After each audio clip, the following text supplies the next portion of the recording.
지난주부터 로마서 강해를 하려고 그래요. 그래서 지난주에 로마서 서론을 간략하게 했고, 오늘 로마서 1장 8절에서 17절까지 말씀.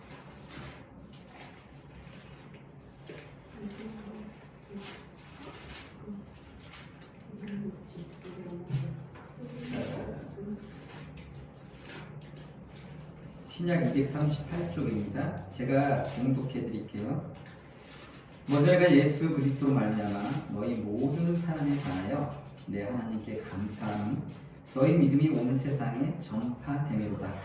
내가 그의 아들의 복음 안에서 내 심령으로 섬기는 하나님이 나의 증인이 되시거니와 항상 내 기도에 쉬지 않고 너희를 말하며 어떻게 하든지 이제 하나님의 뜻 안에서 너희에게로 나아갈 좋은 길 얻기를 구하노라. 내가 너희 보기를 간절히 원하는 것은 어떤 신령한 은사를 너희에게 나누어 주어 너희를 경고하게 하려 함이니 이는 곧 내가 너희 가운데서 너희와 나의 믿음으로 말미암아 피차 아니함을 얻으려 함이라. 형제들아, 내가 여러 번 너희에게 가고자 한 것을 너희가 모르기를 원하지 아니하노니 이는 너희 중에서도 다른 이방인 중에서와 같이 열매를 맺게 하려 함이로되 지금까지 길이 막혔도다. 헬라인이나 야만인이나 지혜 있는 자나 어리석은 자에게 다 내가 빚진 자라. 그러므로 나는 할 수 있는 대로 로마에 있는 너희에게도 복음 전하기를 원하노라. 내가 복음을 부끄러워하지 아니하노니 이 복음은 모든 믿는 자에게 구원을 주시는 하나님의 능력이 됨이라. 먼저는 유대인에게요 그리고 헬라인에게로다. 복음에는 하나님의 의가 나타나서 믿음으로 믿음에 이르게 하나니 기록된 바 오직 의인은 믿음으로 말미암아 살리라 함과 같으니라. 아멘. 로마서의 서두에서 바울은 자신을 예수 그리스도의 종으로 이렇게 소개를 합니다. 로마서 1장 1절에 나오는데 예수 그리스도의 종 바울은 사도로 부르심을 받아 하나님의 복음을 위하여 택정함을 입었으니, 이처럼 하나님의 복음을 위하여 택정함을 입었다라는 표현을 씁니다. 구약에도 이러한 말씀들이 상당히 많이 나타납니다. 특히 선지자들하고 관련돼서는 많은 말씀들이 선지자들을 부를 때에 하나님께서 이미 태중에 짓기도 전에 알았고 불렀다라는 표현을 씁니다. 이사야서 43장 1절 2절에 보면 야곱아 너를 창조하신 여호와께서 지금 말씀하시니라. 이스라엘아 너를 지으신 이가 말씀하시니라. 너는 두려워하지 말라. 내가 너를 구속하였고 내가 너를 지명하여 불렀나니 너는 내 것이라. 내가 물 가운데로 지날 때에 내가 너와 함께 할 것이라. 강을 건널 때에 물이 너를 침몰하지 못할 것이며 내가 불 가운데로 지날 때에 타지도 아니할 것이요 불꽃이 너를 사르지도 못하나니. 그 뒤에도 보면 이 백성은 내가 나를 위하여 지었나니 나의 찬송을 부르게 하려 함이라 이렇게 표현합니다. 하나님께서 이스라엘 백성들을 지은 목적이 이 백성은 내가 나를 위해서 지었다. 나를 찬양케 하기 위해서 이 백성을 내가 지었다라고 말씀하십니다. 그래서 성경은 하나님께서 이미 택한 백성들을 우리가 태어나기도 전에 이미 구별했다라는, 어떻게 보면 이게 믿음의 고백입니다. 그러니까 이미 우리가 태어나기도 전에 하나님께서는 우리를 하나님의 자녀로서 구별했다라는 거예요.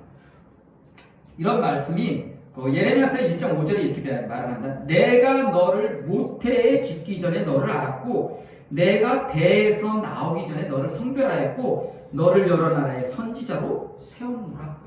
하나님께서 예레미야 선지자에게 너 엄마 뱃속에서 생기기 전에 이미 하나님께서 이미 알았다는 거예요. 하나님께서 이미 그렇게 계획하셨다는 거예요. 또한 사도 바울도 하나님께서 바울을 이미 구체적으로 부르시기 전에, 그러니까 사도로 이미 불러서 쓰시기 전에 이미 사도 바울을 아셨다는 거예요. 갈라디아서 1장 15절에 이렇게 고백합니다. 그러나 내 어머니의 태로부터 나를 택정하시고 그의 은혜로 나를 부르시니가. 그러니까 자신 또한 하나님께서 엄마 뱃속에서 이미 나를 하나님의 사도로 부르실 것을 이미 작정하시고 그렇게 이끌어 주셨다는 거예요.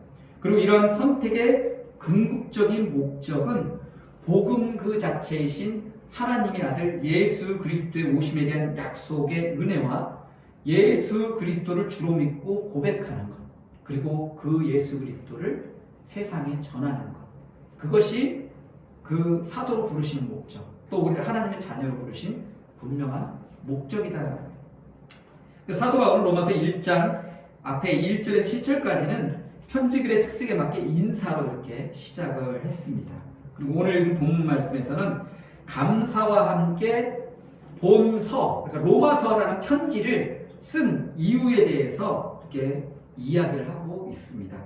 무엇보다 우리는 바울의 감사를 배울 필요가 있는데, 바울이 감사하는 것을 보면 로마 교인들의 믿음이 온 세상에 전파된 사실에 대해서 감사를 하고 있어요. 8절에 보면 먼저 내가 예수 그리스도로 말미암아 너희 모든 사람에 대하여 내 하나님께 감사함은 너희 믿음이 온 세상에 전파됨이로다. 그러니까 로마인들이 어떻게 흔히 말하면 로마인들이 잘 먹고 잘 산다, 아니면 어떻게 좀 엄청난 축복을 누리며 산다, 이것에 대해서 감사한 게 아니에요. 그것에 대해서 감사한 게 아니라 로마에 어떤 그리스도인들이라는 무리가 생겼는데, 그런 공동체가 생겼는데 그들이 너무나 좋은 소문이 나는 거예요. 세상 사람들에게. 당시 로마의 지배를 받고 있던 시절이니까 그곳에서 신앙생활을 한다는 건 쉽지 않아요. 그런데 그들의 신앙생활을 통해서 사람들에게 좋은 소문이 났다는 거예요. 그것을 사도 바울이 들은 거예요. 로마는 사도 바울이 세운 게 아니라고 했어요. 그죠? 사도 바울이 세운 게 아니지만 사도 바울이 그런 소문을 들었다는 거예요. 그래서 자기는 그것이 너무나 감사하다. 그러니까 사도 바울의 감사는 뭐예요? 하나님의 입장에서 보는 거예요. 그러니까 인간적인 입장에서 보는 게 아니라 하나님께서 얼마나 기뻐하시는지 내가 충분히 안다는 거예요. 그렇기 때문에 나는 감사할 수밖에 없다는 거예요. 너희들의 그런 모든 것들을 볼 때에 너무 감사하다는 거예요. 그래서 로마 교인들의 믿음이 온 세상에 전파된 그 사실. 그래서 어떤 한 주석가는 하나님께 드리는 감사를 사도들의 어떤 송영이라고 했는데, 여기서의 송영은 믿음과 생활을 합쳐서 하나님께 향한 관계라고 그렇게 볼 수도 있다는 겁니다. 그래서 본문을 잘 살펴보면 바울은 자신이 독자들의 어떤 평안한 삶, 그들이 로마의 그 통치 아래에서 잘 먹고 잘 사는 어떤 그런 평안한 삶 때문에 감사하는 것이 아니라 그들이 예수 그리스도를 신앙하는 그 믿음이 너무나 멋있다. 너무나 그들이 멋진 믿음의 모습을 갖고 살아간다. 그것 때문에 감사하고 있다는 겁니다. 그렇기 때문에 우리가 사도 바울의 이 감사를 배울 필요가 있다는 거예요. 그리고 자신에 대해서 이렇게 얘기해요. 9절에 보면 내가 그의 아들의 복음 안에서 내 심령으로 섬기는 하나님이 나의 증인이 되시거니와 항상 내 기도에 쉬지 않고 너희를 말하며, 이제 로마 사람 이렇게 생각해요. 로마 공동체와 지금 사도 바울은 한 번도 만난 적이 없어요. 만난 적이 없는데 사도 바울이 편지글에 그러는 거예요. 나는 너희들을 본 적이 없지만은 그런 소문을 들었고 너희들이 생각날 때마다 내가 매일 너희들을 위해서 기도한다. 어떻게 보면 이것은 좀 허무맹랑한 얘기예요. 말 같지도 않은 얘기일 수 있어요. 현실적으로 보면 거짓말을 하는지 어떻게 알아? 사도 바울이 거짓말을 할 수도 있잖아요. 거짓말로 일부러 잘 보이기 위해서 그럴 수도 있잖아요. 왜냐면 제가 얘기했잖아요. 사도 바울이 로마로 가려고 하는 이유가 뭐야? 자기의 선교를 위해서 또 그런 거예요. 가가지고 그곳에 있는 로마 공동체의 도움을 받아가지고 그쪽 지역에 있는 더 많은 사람들에게 예수 그리스도의 복음을 전하기 위해서 그런 계획을 하고 있단 말이에요.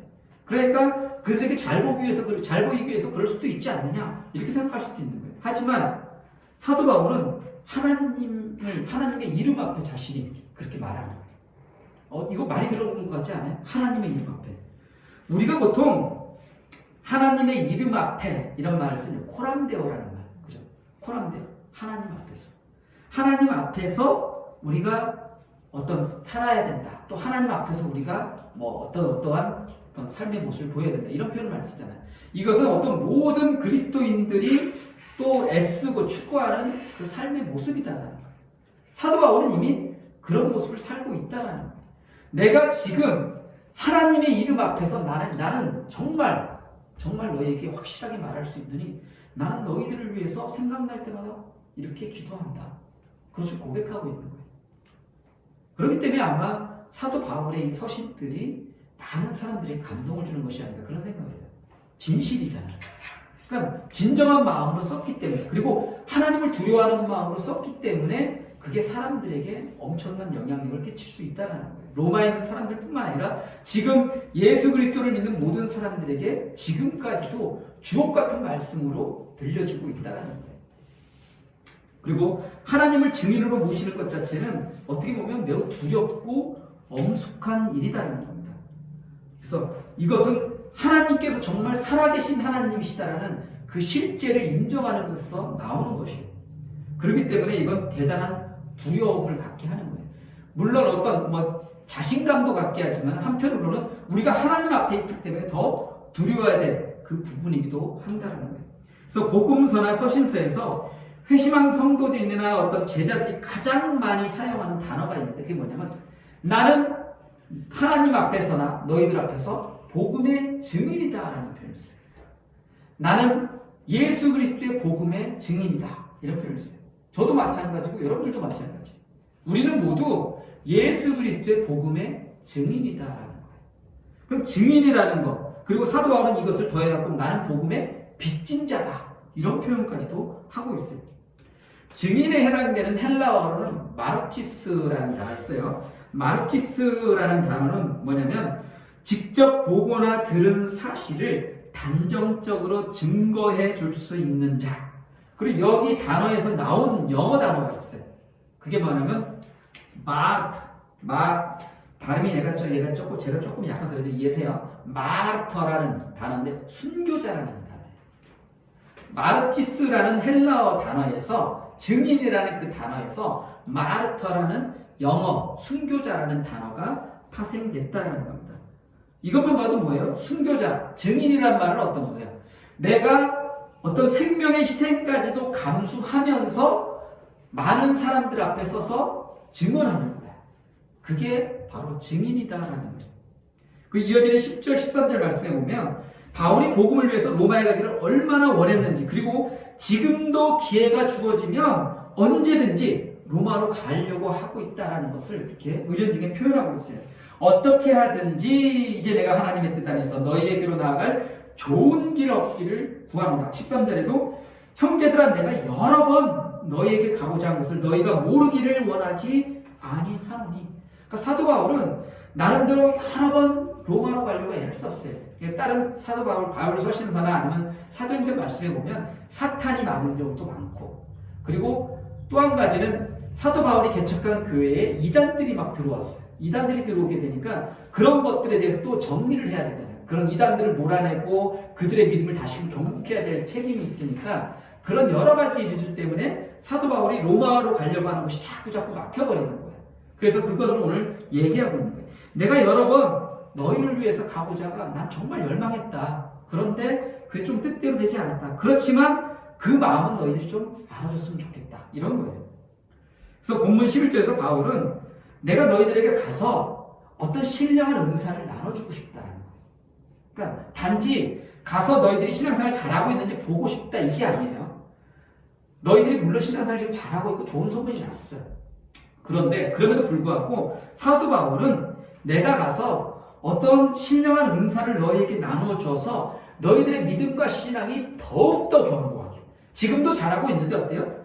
더 멋지게 더 잘할 수 있게 더 견고해질 수 있게 하기 위해서 내가 그 신령한 은사를 가지고 가려고 한다는 거예요. 그래서 이 신령한 은사에 대해서 물론 여러 가지 이야기들이 있어요. 첫 번째 주장은 이방인에 대해서 복음을 전해주는 은혜, 어떤 구원의 어떤 그런 은혜. 그래서 사도들의 어떤 복음을 듣고서 막 사람들이 구원받는 역사가 막 일어났잖아요. 그런 거가 첫 번째고, 두 번째는 사도들의 안수로 주어지는 어떤 성령의 특별한 은사. 지금도 안수기도 이거 예전에는 엄청나게 많이 있었죠, 교회에서. 어떤 목회자들이 안수기도 할 때 어떤 특별히 은혜를 받은 어떤 권사님들이 막 안수기도 했고 병이 나았다, 뭐가 나았다. 근데 이단들도 그런 능력을 행해요. 귀신들도 그런 능력이 있어요.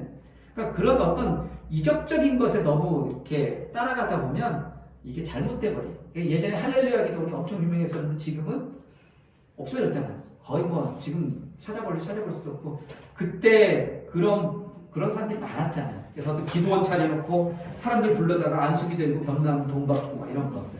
물론 처음에는 순수한 마음에서 했을 거예요. 순수한 마음에서 했는데 이게 나중에는 이제 자기가 교만해지는 거예요. 내가 마치 고치는 것처럼. 자신이 고친 게 아니잖아요. 그죠? 뭐예요? 하나님께서 능력 주셨어. 성령께서 그 사람에게 능력, 그 사람을 통해서 하나님의 영광을 나타내기 위해서 능력을 주시는 거예요. 행하는 건데 그게 마치 내가 하는 것처럼 그렇게 했다는 거예요. 그게 잘못된 거예요. 그래서 이런 어떤 특별한 은사일 수도 있고, 그리고 그 다음으로는 성도에게 주어진 어떤 보편적 은혜와 더불어서 초대교회 사도들을 통해 주어졌던 어떤 특별한 이적적인 은혜, 그것이 아니었을까라고 그렇게 보는 거예요. 그래서 아마 사도 바울이 나눠주려고 하는 은사가 그런 것이 아닐까. 근데 어떤 분들은 요거를 조금 더 이제 심화적으로 들어가면 사도 바울이 지금 이들의 어떤 예수 그리스도에 대한 그런 믿음, 그 신앙을 더욱더 견고하게 하기 위해서, 이것이 오늘 마지막 부분에 나오는 말씀과 이제 동일한 건데, 하나님의 의, 복음이라는 것은 하나님의 의다라는 거예요. 그 뭐야? 우리가 구원받는 것은 유대인들이 생각하는 그런 율법이 아니다라는 거예요. 할례 받는 게 아니다라는 거예요. 우리가 구원받는 것은 오로지 뭐예요? 예수 그리스도의 십자가의 그 대속의 은혜로서 우리가 구원받는다. 그것을 지금 사도 바울은 얘기하고 있다는 거예요. 그래서 신령한 은사 자체가 고린도전서 12장 8절에서 10절, 그리고 28절 30절, 그리고 로마서 12장 6절 8절에 보면 성령의 은사들에 대해서 이렇게 얘기를 하는데, 이런 거하고 같다고 이렇게 볼 수도 있고, 근데 오늘 특별히 1장 15절과 관련해서 생각을 해보면 1장 15절에 그러므로 나는 할 수 있는 대로 로마에 있는 너희에게도 복음 전하기를 원하노라. 자, 이거를 통해서 보면 복음에 대한 이해, 그러니까 잘못된 이해를 하고 있는 사람들이 많았다는 거예요. 복음에 대해서. 그래서 그런 것들을 바로잡아줄 필요가 있었다는 거예요. 그런 것 때문에 사도 바울이 이제 로마 사람들에게 이렇게 얘기를 하고 있다는 거예요. 그 본문 13절에서 또 열매라는 표현을 써요. 형제들아 내가 여러 번 가기를 너희가 원하지 않으니, 쭉 뒤에 보면 이방인 중에서와 같이 열매를 맺게 하려 함이로되, 이 열매 또한 같은 맥락이에요. 뭐냐면 복음의 전파를 통해서 구원의 결실을 맺는 것, 이게 첫 번째 것이고, 또 이미 구원받은 성도들이 영적으로 더 성숙해지는 것.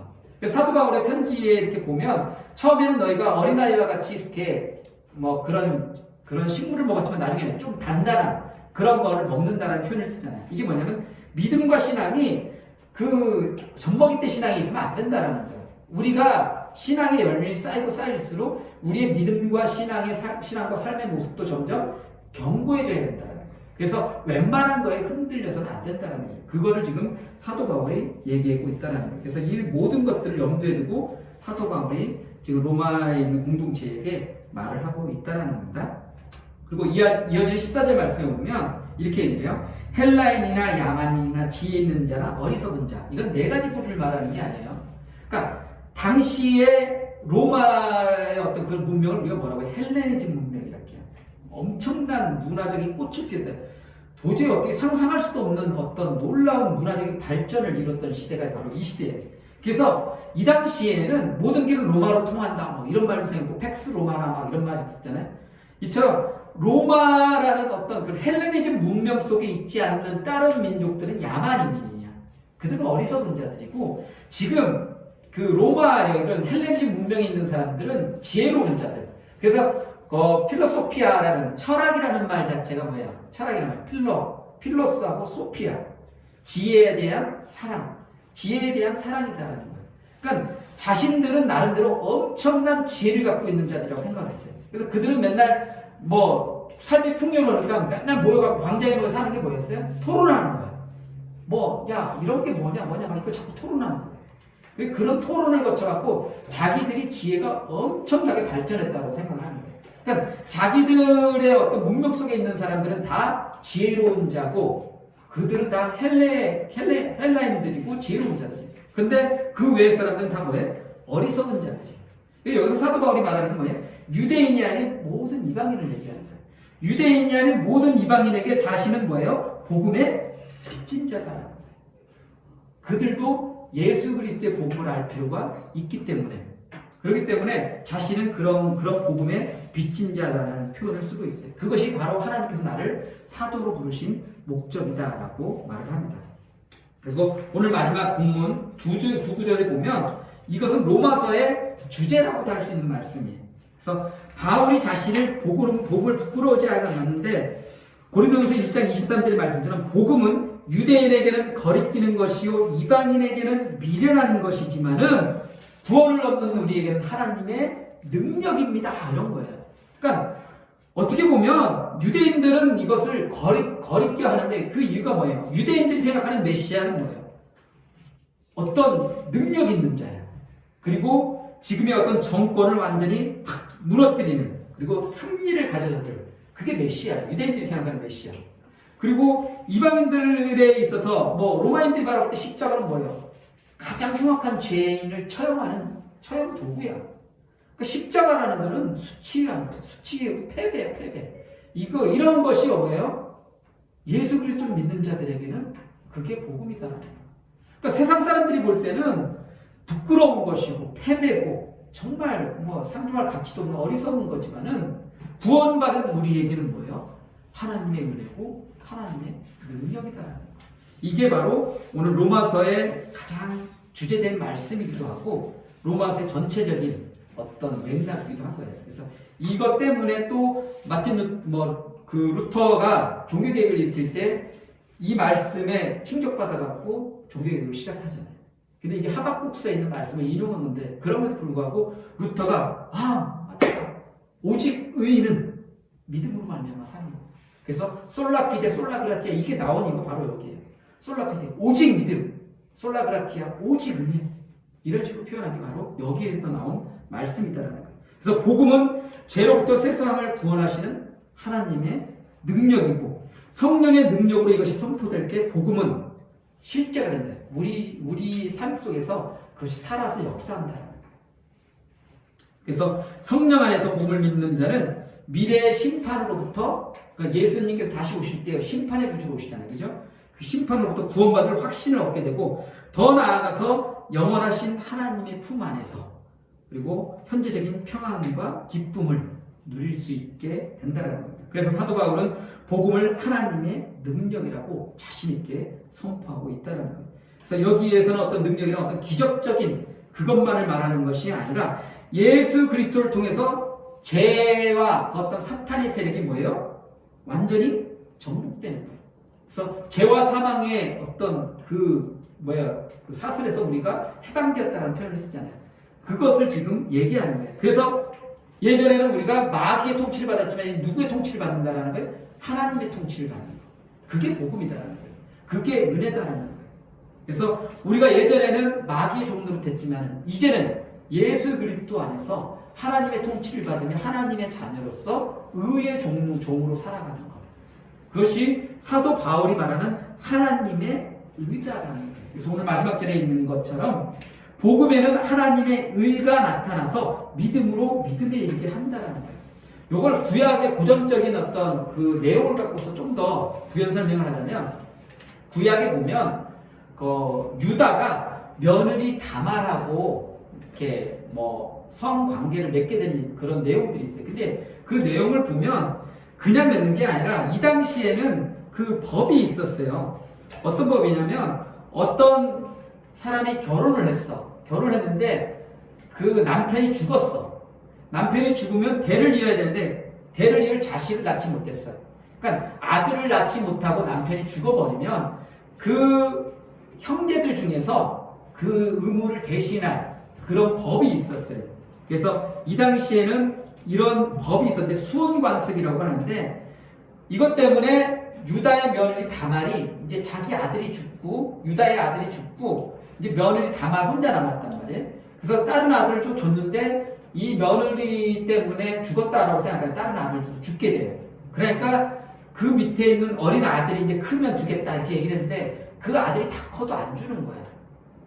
그러니까 이제 며느리가 이제 꾀를 내는 거야. 자기는 이 의무를 다하기 위해서 몰래 변장을 하고 자기 어떻게 보면 시아버지하고 성관계를 맺어가지고 이제 대를 잇는 거예요. 근데 이것에 대해서 유다가 뭐라냐면 그래 맞다. 너는 옳다. 나는 내 의무를 다하지 않았지만 너는 너의 의무를 다했다. 그러니까 이거는 의무를 다하는 관점이에요. 그러니까 이것이 하나님의 의라는 건 뭐냐면 우리가 성도로서의 어떤 의무를 다하는 것. 그게 하나님께서 말씀하시는 의다라는 거예요. 그러니까 우리가 생각하는 건 좀 다르죠. 그죠? 구약 성경이나 신약에서 그 유대인들의 배경에서 말하는 하나님의 의는 바로 그것이다. 그러니까 이게 언약 백성에도 마찬가지예요. 하나님이 의로우시다라는 건 뭐냐면 이스라엘 백성들에게 약속을 하잖아요. 어떤 약속이냐면 내가 너희를 버리지 않겠다. 결국 이스라엘 백성들이 끊임없이 죄를 범하고 막 하나님 앞에 매맞고 나중에 뭐 이방 민족들의 침입을 받고 그런 와중에 이스라엘 백성들이 부르짖으니까 뭐예요? 하나님이 다시 그들을 구원하시잖아요. 그 구원하시는 이유가 뭐예요? 하나님께서 약속하셨기 때문에. 하나님께서 약속하셨기 때문에 하나님은 그 약속에 신실하신 분이다라는 거예요. 그게 하나님이 말씀하시는 의다라는 거예요. 그럼 우리도 마찬가지예요. 우리가 의로운 자라면 어떻게 해야 된다는 거예요? 하나님과의 약속을 지켜야 된다는 거예요. 그랬을 때 우리가 하나님께서 말씀하시는 의로운 자가 되는 거예요. 이해되시겠죠? 그죠? 뭐 조금 어려울 수도 있는데 이것이 신약 그 성경에서 말하는 하나님의 의다라는 거예요. 이 부분에 대해서는 나중에 좀 더 뭐 시간 많을 때에 좀 더 하나님의 의에 대해서 얘기를 하고 결론적으로 바울에게 있어서 예수 그리스도의 오심과 십자가의 대속과 부활은 하나님의 전례 없는 구원 행위이며 하나님의 언약적인 신실하심의 최고 표현이다라는 거예요. 인류는 하나님께 불순종하고 언약을 파괴했지만 하나님으로 인정하길 거절했지만 그럼에도 불구하고 하나님께서 어떻게 하셨다는 거예요? 결국 자기의 아들 예수 그리스도를 보내셔서 그들을 용서하시고 그들을 위한 구원의 길을 보여주셨다는 거예요. 그래서 그러기에 하나님의 의 또는 하나님의 구원은 뭐예요? 오직 믿음, 오직 하나님의 은혜로만 무조건적인 어떤 신뢰 그걸 통해서만 주어질 수 있는 처음부터 끝까지 뭐예요? 구원이라는 것은 믿음의 문제다. 행위의 문제가 절대 아니다라는 거예요. 그것을 지금 사도 바울은 그러므로 오직 의인은 믿음으로 말미암아 살리라라고 이야기하고 있다는 겁니다. 그것이 복음이고 그것이 하나님의 의다라는 거예요. 이렇게 사도 바울은 로마에 있는 로마 공동체 그 사람들에게 이런 식으로 자신이 아는 그 하나님의 의에 대해서 이야기를 하고 있다는 거예요. 그래서 오늘 말씀을 통해서 우리도 한번 우리 자신의 어떤 믿음을 한번 점검해보고 하나님께서 우리를 사랑하시는 그리고 하나님께서 우리를 약속하신 이미 우리를 자녀로 불러주셨다는 건 뭐예요? 우리를 하나님 나라 가는 그날까지 끝까지 책임져 주시겠다는 약속이에요. 그러니까 우리도 그 약속을 굳게 믿고 하나님의 약속하심과 똑같이 우리도 하나님과 그 약속을 지켜나가면 되는 거예요. 하나님의 자녀로서의 약속을 신실하게 지켜나가면 그것이 우리가 하나님 앞에 의로운 자의 삶을 살 수 있다는 거예요. 그래서 그런 삶을 살아가는 저와 여러분들이 될 수 있기를 소망을 기도하겠습니다. 거룩하신 하나님, 오늘 로마서 1장 말씀을 우리가 함께 나누었습니다. 복음에는 하나님의 의가 나타나서 믿음으로 믿음에 이르게 한다고 했습니다.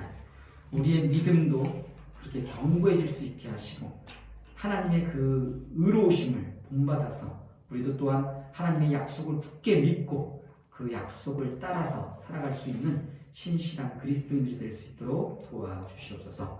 이 모든 우리 주 예수 그리스도의 이름으로 기도드립니다.